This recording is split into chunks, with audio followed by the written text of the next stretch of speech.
On the 7th day of Tradmas, the internet gave to us Chris Williamson.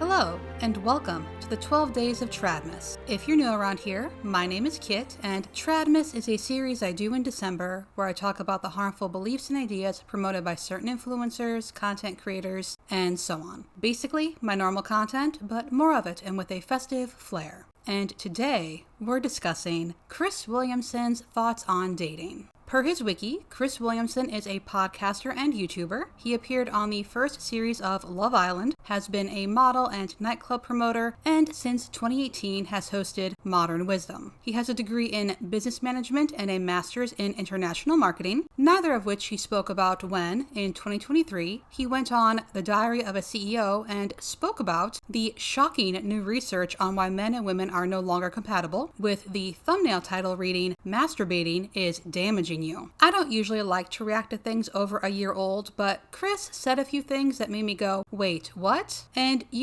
if he's giving his opinions, I'm going to give mine too. We start with the eternal question, are dating apps a net negative or net positive? Chris says they're a perfect example of something convenient and enjoyable, but not good for you. At some point, he also mentions dating apps not living up to their promise, and I'm sorry, who expected dating apps to be the great facilitator of relationships? They have a vested interest in keeping you on the app so they can make money off you. And in my opinion, Chris and friends have fallen right into it as they speak about dating in capitalist terms, and in the grossest way. If you thought dating market was questionable, Chris says mating market, which is just...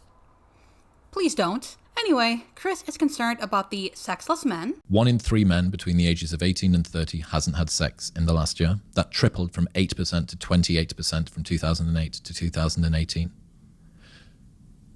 50% of men say that they are not looking for a committed relationship. That's down from 61% of men saying that they were. Only half of men between the ages of 18 and 30 are looking for a relationship. You go, okay. Well, if the promises of easy access online dating were so true, how is it that we've ended up with a world where people are having less sex than ever? That sexlessness has also increased for women too. But for men, it's increased more, and they were starting at a higher baseline as well. And the childless women. 50.1% of women, for the first time in history, are mothers. There are more childless women at 30 than there are women with children, right? So for almost all of human history, more women had kids under the age of 30 than over, and now it's switched.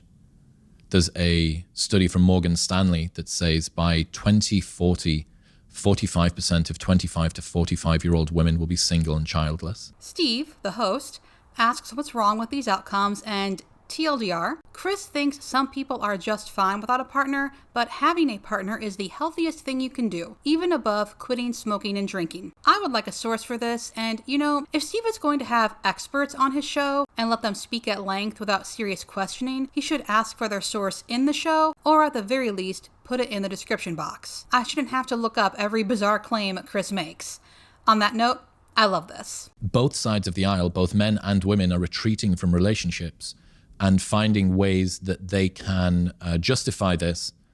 Boss bitch culture and sort of the lean-in women's mentality, or men going their own way, and incel culture and the black pill for guys are both ways that each sex is trying to deal with the challenges that are coming out of the mating market. No one should ever say mating market, and you don't have to justify being single to someone. It's none of our business, for one, and putting pressure on people to couple up doesn't lead to good outcomes. But I do appreciate how he says men and women are excusing this. Women are working and men are becoming black-pilled incels.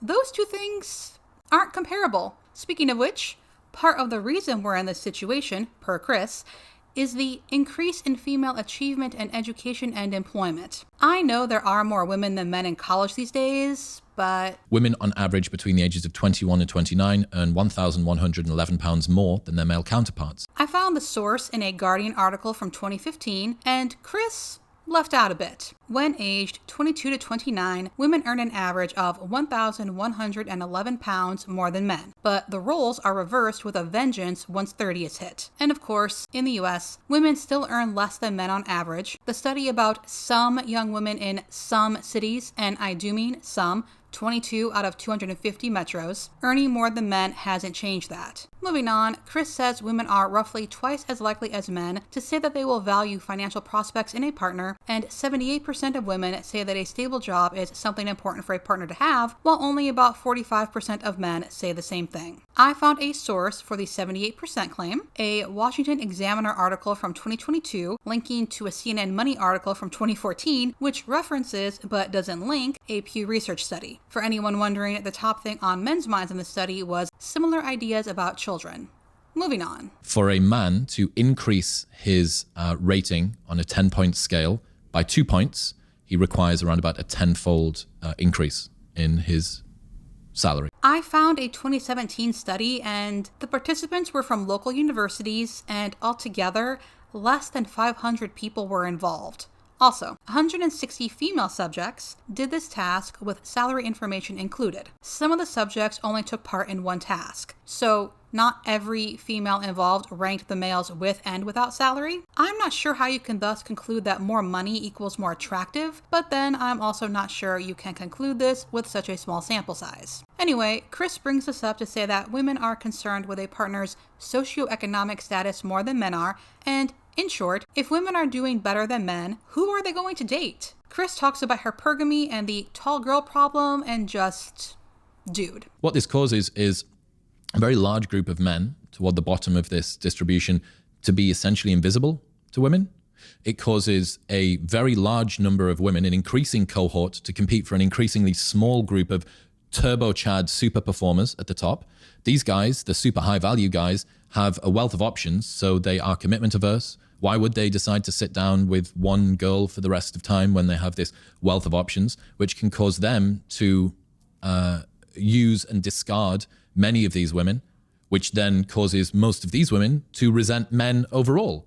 And then the guys that were forgotten at the bottom that say, well, hang on a second, I didn't use and discard you. I haven't even been seen by you. No, all men are whatever it might be, right? That they are users and abusers, that we don't need them, that we're all of the good men at, etc., etc. There's a big group of men that feel like they are good men that are invisible. There's a big portion of women who have finally managed to achieve educational and employment and independence that are chasing after a smaller group of guys. These guys are commitment averse. I don't think it's necessarily good for them either. It's the child with the ice cream, right? Like, guys being able to keep it in their pants when there's a lot of options on the table is going to be difficult for them too. This is one of the main drivers. This tall girl problem is a massive change, I think, in the dating dynamics. I'm going to need a source for this claim that a noticeable amount of well-educated, high-earning women are going after a small portion of men who are not only well-educated and high-earning themselves, but also eager to keep a roster of women because they know they're high value and thus can get away with using and discarding women, which in turn makes these women bitter and hateful to men. And I would like to note that at no point in the discussion of this tall girl problem does Chris ponder that if women no longer need a financial provider, perhaps men should be taught to live their lives for the benefit of themselves, not because it might get them a woman. Has it really never occurred to him that if women are making their own money, maybe men need to be bringing something else to the table? Like, I don't know, emotional intelligence? Nah, the problem is women. They're making more money and they just keep asking men to make even more, even though that's impossible. But hey, Chris's fix would not be to roll back women's rights, so yay. It's really kind of sad that's even an option that has to be discarded. Anyway. Any girl that is listening who earns more than £50,000 a year and has got a master's or above level education and is toward their late 30s or toward their late 20s or in their 30s knows this problem. You know the fact that you are struggling to find a man that you feel is eligible for you. Ah, yes. Girls in their 30s. Anyway, would anyone like to say if this is true or not? Alas, though I am over 30, I don't have a degree of any sort, let alone a master's, and I don't make over £50,000 a year, so I can't speak about this eligibility thing. Though, to be honest, when I was actively dating, I was looking for someone I was compatible with, not someone I thought was eligible for me. Maybe I'm just too poor for that sort of thing. Anyway, Chris goes off on a flight of fancy of a 31-year-old woman who's got her master's and is earning $150,000 a year, deciding she's ready to settle down, only to realize she's not only competing with other high-achieving women, but you're also competing with a 21-year-old barista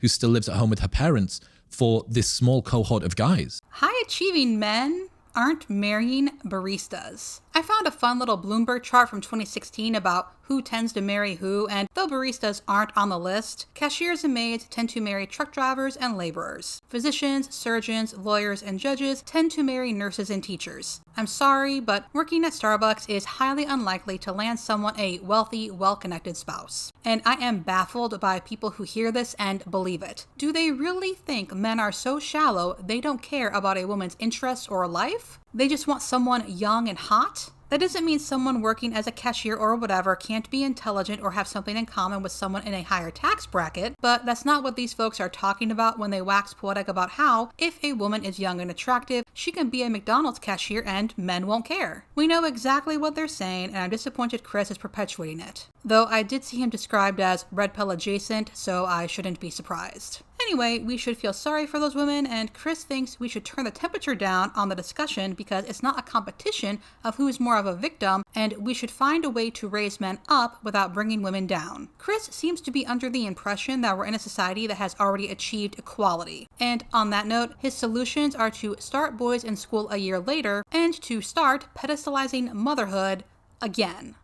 He's under the impression that women fear becoming mothers because, per Chris, there is a huge movement in certain corners of women's advice that any woman who decides to become a mother is essentially a second-class citizen. Citation needed. Though, really, Chris isn't helping. He says he doesn't think that's true, but he also says this. Women often fear becoming just a mother, right? Or just a wife. Or at worst, a domestic prostitute. Dude, don't do that. And they flee from this specter of family life into the open arms of a corporate employer.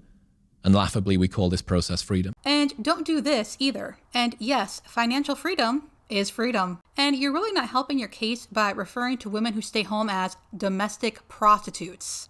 Come on. Moving on. Kind of. Chris returns to sex differences and how, of course, women have a maternal instinct, and then he references Birth Gap and, oh my. Birth Gap is a 3-part film about globally declining birth rates and, well, there is actually a website devoted to critiquing its claims. Chris repeats some of those claims, and I am baffled that anyone can believe them. A meta-analysis by Professor Rinska Kaiser says that 80% of women who aren't mothers after their fertility window closes didn't intend to not be mothers.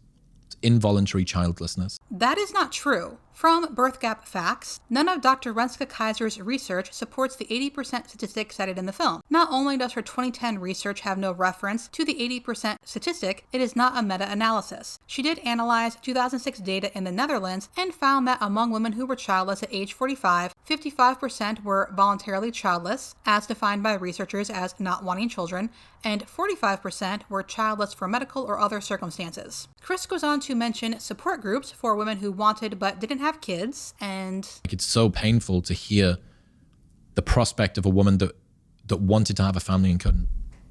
It's very difficult. Okay, it's good to have empathy for others, but something about this strikes me as off. But moving on, Chris talks about dating apps some more, and then Me Too. Chris understands Me Too well enough. He says it was about calling powerful men to account and that it was necessary. But then he blames it for scaring men off from approaching women, which is bad because, per Chris, 84% of women want men to make the first move. I tried to look this up, but weirdly, the results were Chris himself, Brett Cooper, and random posts asking about it. This is apparently from Chris's newsletter a year ago, so I guess we're not going to find out the source. Oh well, Me Too wasn't about men approaching women. It was about men abusing their power to assault women. And if someone's reaction to that is, well, I just won't approach women anymore, there's something wrong there. And at that, women are terrified of being approached by men because of stories of sexual assault, of dangers within the workplace, of overreach by men that are both in power and out of power. No. I wouldn't say I'm terrified, but I do get uneasy when a man I don't know approaches me because of past experiences, not because of stories. Men are terrified of approaching women for fear of being accused of all of those things. Citation needed. They go on to discuss how in-person dating could level the playing field, and then back to Me Too, where Chris notes that the incredibly righteous ideas of Me Too, when taken to an extreme, could disadvantage women in the dating market. Would anyone like an example? A young lady on TikTok set up her camera while she was in the gym, and she was filming a guy and sort of anticipating him coming over to help. And lo and behold, the guy walks over and says, "Do you want a hand with the weight?" and tries to give her a hand with the weight. And then as he walks off, she cusses him out and says basically portrays him as this predator/monster. That is not an example of Me Too being taken too far. That is someone with a camera looking for attention on TikTok. Use your brains. And what gets me is that after noting how the internet reaction was, he was just trying to help you, Steve goes on to say that he knows there's a problem with predatory men in gyms based on things his female friends and girlfriend have said. But there is another side to highlighting this issue, which causes perfectly reasonable, polite men who are genuinely offering a hand in something, or, let's be honest, flirting, to be totally fucking terrified. Absolutely. And this is the difficult conversation that we don't have a lot, which is what's the net.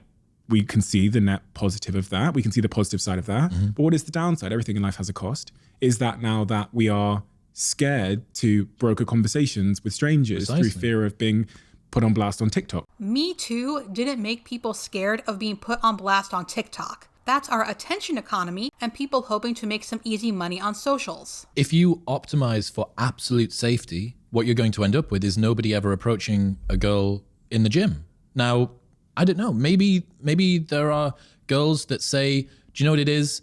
It is worth it for no girl to ever be flirted with in the gym, for no girl to ever be made to feel like they are being stared at in the gym. You know, like if the price that we have to pay is that no one ever gets a gym date, then that's fine, because the benefit that we get is that no one ever is made to feel uncomfortable, right?